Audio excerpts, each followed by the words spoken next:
नमस्कार दोस्तों, stock market studies में फिर से एक बार आपको बहुत बहुत स्वागत है। तो आज मैं फिर से आपके सामने कुछ इंपॉर्टेंस कंपनी का अपडेट लेके आया हूँ और इस वीडियो में आपको कुछ टेक्निकली चार्ट पैटर्न में आपके साथ शेयर करूंगा जो आपको देखना बहुत जरूरी है, क्योंकि अगर उस तरीके से टेक्निकली चार्ट पैटर्न अगर कभी भी आपको मिले तो उसका फायदा जरूर आपको उठाना चाहिए।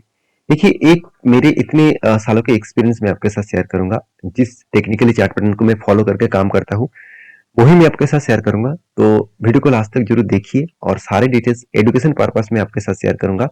तो प्लीज कोई भी स्टॉक के बाय एंड सेल का रिकमेंडेशन मत समझना। आपको अगर किसी भी कंपनी के ऊपर काम करना है तो एक बार स्टडी करके और एक बार रिसर्च करके जरूर काम करना। तो चलो देख लेते कौन सा कंपनी है इस वीडियो के अंदर। सबसे पहले जो कंपनी है जिसके बारे में चर्चा करूं उसका नाम है बीएससी। देखिए, बीएससी लिमिटेड आप सभी जानते हैं एक सबसे पुराना एक्सचेंज है। 18 सेंचुरीज में कंपनी स्टार्ट हुआ था। 18 सेंचुरी में कंपनी स्टार्ट होने के बाद भी आज भी कंपनी एक अलग लेवल का प्रेजेंस दिखा रहा है। तो कंपनी 1875 में स्टार्ट हुआ और तब से लेकर कंपनी देखा जाए तो इक्विटीज के ऊपर, करेंसीज के ऊपर, debt infrastructure sorry debt instrument के ऊपर, साथ ही साथ डेरिवेटिव्स के ऊपर एंड म्यूचुअल फंड्स के ऊपर कंपनी काम कर रहा है। तो कंपनी की जो खासियत है, मैं इस खासियत के बारे में बात करूं तो मार्केट कैप कितना है, 21,500 करोड़ के आसपास है। आरओसी आरओई देखिए एक एवरेज लेवल के आसपास है। डेट देखा जाए तो जीरो है। प्रोमोटर के पास भी होल्डिंग्स भी जीरो देखने को मिलेगा, क्योंकि सारे के सारे होल्डिंग्स किसके पास चला गया, इंस्टीट्यूशन के पास। कितना गया, चलो मैं आपको वो भी दिखा देता हूँ। अगर मैं उसी चीज को यहाँ पे आपके साथ शेयर करूँ तो ध्यान से देखना। यहाँ पे चलो मैं एक बार आपको शेयर भी कर देता हूँ, तभी आपको और भी क्लियर हो जाएगा। देखिए, म्यूचुअल फंड वाले के पास कंपनी का शेयर जो होल्डिंग्स था उन्होंने क्या किया, बेच दिया। मगर प्रोमोटर एफएस ने क्या किया, उसका होल्डिंग को बढ़ा दिया और बाकी जो है वो पब्लिक के पास है। पब्लिक के पास ऑलमोस्ट 64% के आसपास होल्डिंग है। तो क्वेश्चन यहाँ पे ये निकल कर आता है कि सर प्रोमोटर है नहीं तो ये तो ठीक है, म्यूचुअल फंड माल क्यों बेच रहा है? उसके पीछे एक रीजन भी है। तो म्यूचुअल फंड माल इसलिए बेच रहा है क्योंकि लास्ट कुछ फ्यू डेज का जो डिलीवरीज है, वो कुछ डिलीवरीज के डेटा में आपके साथ शेयर करूं तो डिलीवरी के जो डेटा है वो देखेंगे तो कुछ कमजोरी देखने को मिला। उतना खास डिलीवरी नहीं है।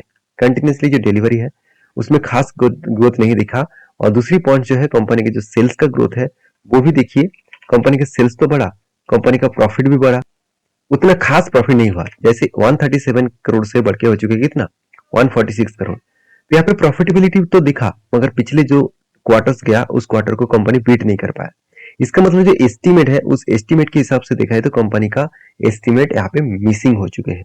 और मुझे कुछ दोस्तों ने कमेंट्स भी किए, सर आपको पता नहीं कंपनी 400 करोड़ से भी ऊपर प्रॉफिट किया। हाँ, आपके बात सही है, 400 करोड़ का प्रॉफिट किया। वो प्रॉफिट कहाँ से आया? कंपनी का अदर्स इनकम से आया। जो इस बार 430 करोड़ के आसपास अदर्स इनकम से प्रॉफिट मिला और इसी के चलते कंपनी का प्रॉफिटेबिलिटी ज्यादा देखने को मिला। और मैं आपको बार बार बोलता हूँ, जिस टाइम कंपनी का प्रॉफिट ज्यादा होगा उस टाइम आप देखेंगे तो कर्जा भी कम दिखाएगा, सॉरी टैक्स भी कम दिखाएगा। क्योंकि टैक्स कम उसी टाइम इसीलिए दिखाया जाता है क्योंकि कंपनी का प्रॉफिटेबिलिटी ज्यादा दिखाने के लिए। तो अभी सितंबर क्वार्टर का रिजल्ट आने वाला है। वो रिजल्ट कब आएगा? देखिए, उसका डेट भी यहाँ पे अनाउंसमेंट कर चुके हैं कि 13 नवंबर में कंपनी सितंबर का रिजल्ट पब्लिश करेगा। तो मैंने आपको एक लेवल जरूर कहूंगा जिस लेवल के ब्रेकआउट होने के बाद एक अच्छा खासा धमाका परफॉर्मेंस दिया। एक अप विथ 100% बना था, उसके बाद ब्रेकआउट हुआ और फाइनली यहाँ पे टारगेट भी अचीव हो गया। 54% के आसपास टारगेट दिया और वो भी कंटिन्यूसली जर्नी करके। तो एक पॉइंट्स मैं आपके साथ यहाँ पे शेयर करूंगा, वो पॉइंट्स याद रखना, वो रेंज याद रखना। वो रेंज किस तरीके से बना, यहाँ पे आप देखेंगे तो एक रेंज क्रिएट हुआ। वो रेंज कुछ इस तरीके से है, यहाँ पे एक 30% के आसपास एक कंटिन्यूसली बाइंग ट्रेंड बना। अगर यहाँ पे कभी भी करेक्शन होकर इस रेंज को टच करे तो सोचना एक बड़ा सा एंट्री लेवल मिल सकता है। तो मैं इस एंट्री लेवल को बारे में जरूर सोचूंगा। उससे पहले मुझे लगता है कंपनी में नीचे आने का चांसेस बहुत कम है। थोड़ा सा ऊपर जाएगा और ऊपर जाने के बाद रिवर्सल करने का चांसेस होगा। अगर क्वार्टरली रिजल्ट अच्छा आ गया तो कंपनी नीचे आने का चांसेस ही नहीं लेंगे। तो इस कंपनी के ऊपर मैं तो बुलिश हूँ। आपकी क्या राय है जरूर कमेंट्स करके बताना। नेक्स्ट जो कंपनी है जिसके बारे में चर्चा हर दिशा में देखने को मिला है वो उसका नाम है जोमेटो। देखिए, जोमेटो के बारे में चर्चा इसीलिए हो रहा है क्योंकि जोमेटो के ऊपर जो एक्सपेक्टेशन है वो लगातार बढ़ते जा रहा है हर किसी का। क्योंकि कंपनी फर्स्ट टाइम प्रॉफिट किए थे। क्वार्टरली जो रिजल्ट है वहां पे आप देखेंगे तो कंपनी का फर्स्ट टाइम 2 करोड़ का प्रॉफिट हुआ था। यहाँ पे बहुत सारे लोग मुझे क्रिटिसाइज भी किए, कैसे 2 करोड़ का प्रॉफिट में प्रॉफिट दिखा रहा है। हाँ, आपके बात सही है, 2 करोड़ का प्रॉफिट कोई प्रॉफिट नहीं है इतने बड़े कंपनी में। मगर एक पॉइंट आपको जरूर याद रखना है, जो कंपनी इतने सालों तक लॉसेस करते आए हुए हैं, उसके लिए 2 करोड़ भी बहुत ज्यादा होते हैं। मान के चलिए आपके पास मान के चलिए आपने बिजनेस स्टार्ट किया और आपने मान के चलिए 1 करोड़ का कर्जा ले लिया। अल्टीमेटली देखा तो 1 करोड़ का आपके पास कर्जा है। तो आप सोच रहे हैं कि मैं कब कर्जा उतारूं और मैं प्रॉफिटेबल में आऊं। इस इतने बड़े कर्जे लेने के बाद आपको जो इंटरेस्ट पेमेंट करना पड़ रहा है, उसके चलते कंपनी में आपको लगातार लॉसेस हो रहा है। तो लॉसेस को मेजर करने के लिए आपको प्रॉफिटेबिलिटी बढ़ाना पड़ेगा। अगर कंटिन्यूअसली मान के चलिए 5 साल आपका लॉसेस हुआ और अचानक 1 साल में आपका प्रॉफिट दिखा और वो भी 2-3 लाख का, तो फिर भी आप खुश हो जाएंगे कि चलो मुझे प्रॉफिट तो मिला। इतने दिनों तो मैं लॉस कर रहा, प्रॉफिट तो मिला, इसका मतलब मैं कुछ कर सकता हूँ, मेरे बिजनेस को आगे बढ़ा सकता हूँ। तो यही पॉजिटिविटी यहाँ पे देखने को मिला, उसके अलावा और कुछ नहीं। बहुत सारे लोगों को यही प्रॉब्लम होता है कि कंपनी के ऊपर जानकारी तो है उसको पास, ऑब्वियसली है, मगर उसको अलग लेवल में सोचते नहीं है। हाँ, मैं ये नहीं कहूंगा कि कंपनी 2 करोड़ का प्रॉफिट किया इसलिए आप पूरा का पूरा पैसा इसी में डाल देंगे, ऐसे बिल्कुल मत करिए। क्योंकि सिचुएशन एक बार अच्छा दिखा, नेक्स्ट टाइम भी अगर अच्छा दिखे तभी कुछ कंपनी के ऊपर डिसीजन लेना चाहिए। हाँ, मैं इस कंपनी के ऊपर एज ए लॉन्ग टर्म के लिए कुछ छोटे मोटे क्वांटिटी के साथ कंटिन्यू कर रहा हूँ, और जब जब ट्रेड बना तब तब मैं ट्रेड भी इनिशिएट किया हूँ एज ए स्विंग ट्रेडिंग के हिसाब से। तो स्विंग ट्रेडिंग कहाँ पे बना उसको दिखाने से पहले मैं एज ए इन्वेस्टर के बारे में चर्चा करूंगा। ध्यान से इस चीज को देखना कि देखिए हम लोगों को जो पता होता है उससे कई गुना ज्यादा पहले ही इंस्टीट्यूशन के पास वो जानकारी चला जाता है। क्योंकि देखिए इंस्टीट्यूशन बहुत बड़ा रिसर्च टीम लेकर काम करते हैं, तो उसके पास हर किसी कंपनी का फुल्ली डिटेल्स देखने को मिल जाता है, और वो मैनेजमेंट के साथ डायरेक्टली बातचीत भी करते हैं। तो जब मैनेजमेंट के साथ डायरेक्टली बातचीत करेंगे तो उसके जो मन में जितने सवाल था, मतलब सवाल होंगे, वो सवाल सारे के सारे पूछेंगे। उसका अगर डाउट कोई भी दिखे तो वो उस शेयर से निकल जाएंगे, अगर उसको पॉजिटिविटी दिखे तो उस शेयर में वो स्टेक ऐड करेंगे। तो उसी सिनेरियो आपको यहाँ पे देखने को मिलेगा। डीएस ने देखिए जो 4% का होल्डिंग था वो बढ़ के हो चुका है आज 13%। और सबसे मजेदार बात है एफआईएस के पास 10% का होल्डिंग था, वो बढ़ के हो चुके हैं 50% के ऊपर। तो सोचिए एफआईएस का बेवकूफ है, वो लाखों करोड़ का पैसा इस तरीके से कंपनी के ऊपर लगाएगा। वो बेवकूफ नहीं है, वो समझदार है, हम लोग बेवकूफ है।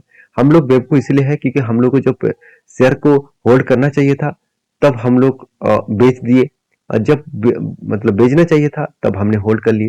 देखिए पहले जब शेयर गिरा था तब उस टाइम में बेचना चाहिए था, तब क्वांटिटी ऐड किया जा रहा था, और जब अभी होल्ड करने का टाइम आ गया तो देखिए शेयर को बेचा जा रहा है। तो ये एक एक कुछ मतलब पॉइंट्स जो है, वो पॉइंट्स को आपको एज ए इंस्टीट्यूशन के हिसाब से सोचना चाहिए। जब आप इंस्टीट्यूशन के हिसाब से सोचेंगे तब आपको प्रॉफिट होने से कोई नहीं रोक पाएगा। तो एज ए चार्ट पैटर्न के हिसाब से बात करूं तो मैंने आपको एक ट्रेड मेंशन किया था, एक शोल्डर कम हेड कम शोल्डर बना। और सबसे इंपॉर्टेंस पे क्या क्या है आप जानते हैं, कंपनी के यहाँ पे ब्रेकआउट तो फाइनल हो चुके हैं, कंफर्मेशन भी हो चुके हैं। अभी जो ट्रेड बन रहा है वो बड़ा सा एक ट्रेड बनेगा। वो ट्रेड कहाँ तक है, वो ट्रेड बनेगा करीबन 157 के आसपास। जो टिकट सॉरी ट्रेड निकल के आ रहा है करीबन करीबन 58% के आसपास। यहाँ पे क्वेश्चन मार्क ये आते हैं कि इतना बड़ा जर्नी क्या कंपनी कर सकते हैं। देखिए कंपनी जिस तरीके से भाग रहा है मेरे हिसाब से 134 इस लेवल को टच करने के बाद एक करेक्शन हो सकता है, क्योंकि यही लेवल कंपनी के लिए एक स्ट्रॉन्ग प्रीवियस रेजिस्टेंस था, और मतलब सपोर्ट रेजिस्टेंस बना था।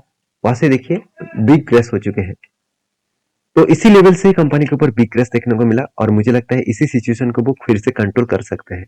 तो यहाँ पे जो कंपनी का हायर लेवल है, प्रीवियस जो हायर लेवल है उसी के रेंज के अंदर कंपनी का ट्रेड बना है। इसका मतलब हायर पॉसिबिलिटी है उस ट्रेड को 1 साल 1 साल 1.5 साल के अंदर अंदर वो टारगेट को अचीव कर सकते हैं। बाकी देखिए मेरा काम था आपको सारे डिटेल्स को क्लियर करना, आपका काम है उसके ऊपर सोच समझ कर काम करना। तो नेक्स्ट जो कंपनी है जिसके बारे में चर्चा करूं उसका नाम है आईडीएफसी फर्स्ट बैंक। देखिए एक रिपोर्ट के माध्यम से ये भी बताया जा रहा है कि आईडीएफसी और आईडीएफसी फर्स्ट बैंक दोनों कंपनी एक साथ मार्च होने वाले हैं। तो देखिए मार्च जब हो जाएंगे तो दोनों कंपनी, आज जैसे एचडीएफसी और एचडीएफसी फाइनेंस काम कर रहा है, सॉरी एचडीएफसी और एचडीएफसी बैंक काम कर रहा है एक साथ मार्च होकर, उसी तरीके से सिचुएशन यहाँ पे भी देखने को मिल सकता है।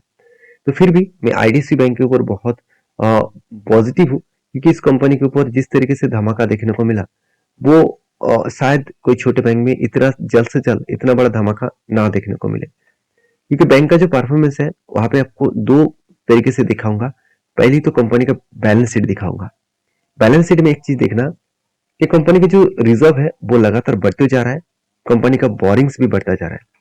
तो क्वेश्चन यहाँ पे आ रहा है कि बोरिंग्स इतना बढ़ चुके हैं, क्या कंपनी में कुछ गड़बड़ी है? बिल्कुल नहीं, कंपनी में कुछ गड़बड़ी नहीं है। कंपनी में एक पॉइंट आप याद रखना, कंपनी में जो कर्जा है वो कर्जा कंपनी में इसीलिए उठाया गया क्योंकि कंपनी एक बैंकिंग है, बैंक्स है, और बैंक्स का काम है कि कर्जा ज्यादा ले, लोन ज्यादा ले, और उसके बाद उसी लोन को कस्टमर को वो एज ए लोन के हिसाब से दे। तो कस्टमर को लोन देंगे, कॉर्पोरेट को लोन देंगे, और वहां से वो इंटरेस्ट कमाएगा। तो यही कंपनी का बिजनेस मॉडल्स है, और उस हिसाब से देखा जाए तो बैंकिंग कंपनी धीरे धीरे करके आगे बढ़ता है। तो एज ए इन्वेस्टर, प्रोमोटर से लेकर एफएसडीएस पब्लिक ने अच्छा खासा होल्डिंग्स को कंटिन्यू करा है। और देखेंगे कंपनी का सितंबर से लेकर अक्टूबर मंथ के भी डेटा आ गया, और डेटा देखिए कुछ अलग लेवल का देखने को मिला, जिसके चलते मुझे लगता है इस कंपनी में और भी बड़ा धमाका होने के लिए तैयारी कर रहा है। एफएस के ऊपर बात करूं तो देखिए 19% के आसपास होल्डिंग था, उसके बाद 20% जून मंथ में बना, सितंबर में 24% और अक्टूबर में 26%। यहाँ पे अलग लेवल का यहाँ पे कंपनी का रिजल्ट देखने को मिला। डीएस के बारे में बात करूं तो डीएस भी देखेंगे 7.5% के आसपास यहाँ पे डीएस के पास भी अच्छा खासा होल्डिंग्स देखने को मिले हैं। और गवर्नमेंट के साथ साथ पब्लिक के पास हर किसी के पास होल्डिंग्स देखने को मिले हैं। अभी कंपनी के क्वार्टरली रिजल्ट के बारे में बात करूं तो रेवेन्यूज जो है वो लगातार बढ़ते चले गए। अभी रेवेन्यूज के बारे में चर्चा करूं तो रेवेन्यूज बढ़ने के पीछे दो कारण है, क्योंकि बैंकिंग सेक्टर लगातार बढ़ते जा रहा है, उसके साथ साथ बैंकिंग के ऊपर गवर्नमेंट भी फोकस कर रहे हैं, उस सिचुएशन को कंट्रोल कर रहा है कि जिस तरीके से कंपनी ऑल ओवर कंट्रीज का ग्रोथ हो रहा है, उस हिसाब से बैंकिंग सेक्टर का भी ग्रोथ होने का चांसेस है। अभी कंपनी का नेट प्रॉफिट भी देखिए अलग लेवल का यहाँ पे ग्रोथ हुआ, जो पिछले साल में 485 करोड़ के आसपास था, इस बार बढ़ के हो चुके 732 करोड़ के आसपास। अभी सितंबर का रिजल्ट आने वाला है, उसके बाद पता चलेगा कि एक्चुअली कंपनी के ऊपर होने वाला क्या है। अब इस कंपनी में देखिए एक चीज आप जरूर यहाँ पे देखिए कि आईडीएफसी फर्स्ट बैंक के ऊपर लगातार कुछ दिनों में कंटिन्यूसली कुछ डिलीवरी उठाया जा रहा है। यहाँ पे कंटिन्यूसली देखिए पॉजिटिवली डिलीवरी उठाया जा रहा है, और इस पॉजिटिवली डिलीवरी उठाने के कारण कंपनी के ऊपर एक मैसिव जाम हुआ था, और लास्ट फ्यू डेज में मतलब जैसे 18 20 19 17 इस तरीके से कुछ अक्टूबर का डेज में कंपनी की डिलीवरी में कुछ करेक्शन देखने को मिला। इसका मतलब कंपनी की जो डिलीवरी जो उठाया जा रहा था उसमें थोड़ा सा प्रॉफिट बुकिंग भी स्टार्ट हो चुके हैं। अब इसी कंपनी के चार्ट पैटर्न्स के बारे में बात करूं तो आप देखेंगे तो यहाँ पे कुछ इस तरीके से नजरिया देखने को मिला। यहाँ पे क्या बना, एक कप बना, उसके बाद एक हैंडल बना। तो कप विथ हैंडल पैटर्न्स बनने के बाद यहाँ पे फाइनली ब्रेकआउट भी हुआ, और मैंने आपको ये भी मेंशन किया ब्रेकआउट होने के बाद यहाँ पे जो टारगेट बनेगा एक बड़ा सा टारगेट है, 120 रुपीज के आसपास इसका टारगेट बनेगा, और 120 की जो प्राइस है इसके आसपास टारगेट बनता है, तो 74% के आसपास टारगेट मिलेगा। हाँ, मुझे क्वेश्चन बहुत सारे दोस्तों ने कमेंट किए हैं कि सर डायरेक्टली क्या टारगेट मिल सकते हैं, ऐसे होगा नहीं, क्योंकि इस तरीके से सिचुएशन बहुत कम देखने को मिलता है। कभी कभी शेयर में करेक्शन होगा, उसके बाद प्रीवियस जो स्विंग लेवल्स है उस लेवल को टच करेगा, फिर से वो रिवर्सल हो सकते हैं। तो फिलहाल के लिए मुझे लगता है कि कंपनी के ऊपर थोड़ा सा टाइम लग सकता है प्रॉफिट मिलने में, और बाकी मैं कंटिन्यू करूंगा। आपके क्या राय है इस कंपनी के ऊपर जरूर कमेंट्स करके बताना। नेक्स्ट जो कंपनी है उसका नाम है एचपी अधिसाफ लिमिटेड। देखिए एचपी अधिसाफ लिमिटेड के ऊपर बात करूं तो कंपनी एक केमिकल सेक्टर से बिलोंग करने वाला कंपनी है, और इसके ऊपर एक बहुत बड़ा अपडेट आया कि प्रोमोटर ने और साथ ही इसका जो मैनेजमेंट टीम है वो एक अनाउंसमेंट किया है, हर एक के बदले आपको 5 शेयर देने वाले हैं।